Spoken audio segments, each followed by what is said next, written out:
आइए 5th number प्रश्न देखते हैं। इसमें पेटियों की संख्या को बताया कि इसमें कितने कितने आम है, तो इसका हमें माध्य ज्ञात करना है। बारंबारता f हम लिख देते हैं सभी वर्ग अंतराल में शामिल पेटियों को। अब वर्ग चिन्ह x को हम ज्ञात करते हैं, तो वर्ग चिन्ह ज्ञात करने के लिए ऊपरी सीमा और निम्न सीमा को जोड़ के 2 से भाग देकर हम वर्ग चिन्ह ज्ञात कर सकते हैं सभी वर्ग अंतराल का, या हम ऐसे भी आप ज्ञात कर सकते हैं दोनों के बीच वाले पद को देखकर।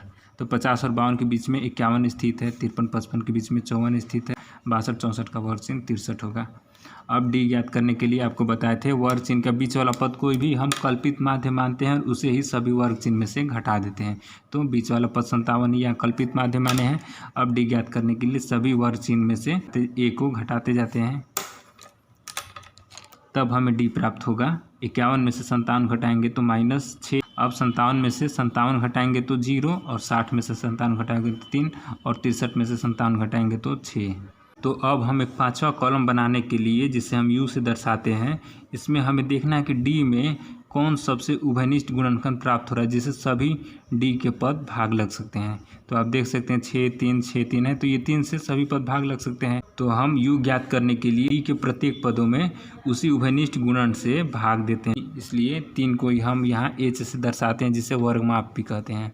इसे हम फॉर्मूला के द्वारा दर्शा देते हैं। D बाई इनका था -6/3, तो प्राप्त होगा हमें -2। उसी तरह -3/3 तो प्राप्त होगा -1। अब 0 में 3 से भाग देंगे तो 0, अब 3 में 3 से भाग देंगे तो 1, अब 6 में 3 से भाग देंगे तो हमें प्राप्त होगा 2। इस तरह हम U के सभी पद प्राप्त हो गए। अब हम अगला जो अंतिम कॉलम होगा इसमें हम गुणा करते हैं, किसमें, तो बारंबारता और U में। इसे हम लिख दिए F × U। अब गुणा करके हम बारंबारता और U के प्रत्येक पद में गुणा करके हम लिख देते हैं 15 × -2 -30, 110 एकम -110, 135 × 0 0, 115 एकम 115, और 25 दूनी 50। अब हम अंतिम स्टेप में F × U के सभी पदों का योग ज्ञात करते हैं सिग्मा FU से।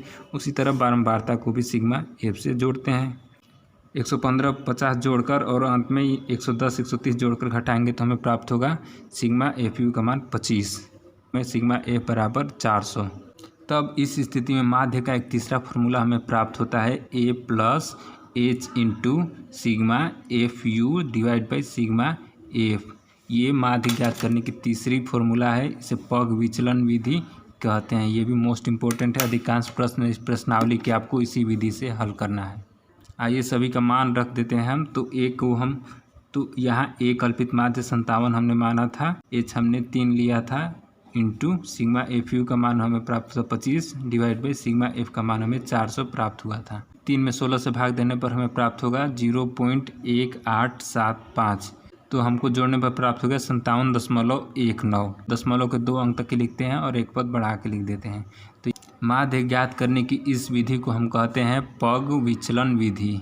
तो इस तरह आपने 3 विधियों को पढ़ा माध्य ज्ञात करने के लिए। पहली विधि जिसे प्रत्यक्ष विधि कहते थे, वर्ग चिन्ह ज्ञात करके और बारंबारता से गुणा करके हम sigma FX divide by sigma F से भाग देते थे, इसे प्रत्यक्ष विधि कहते थे।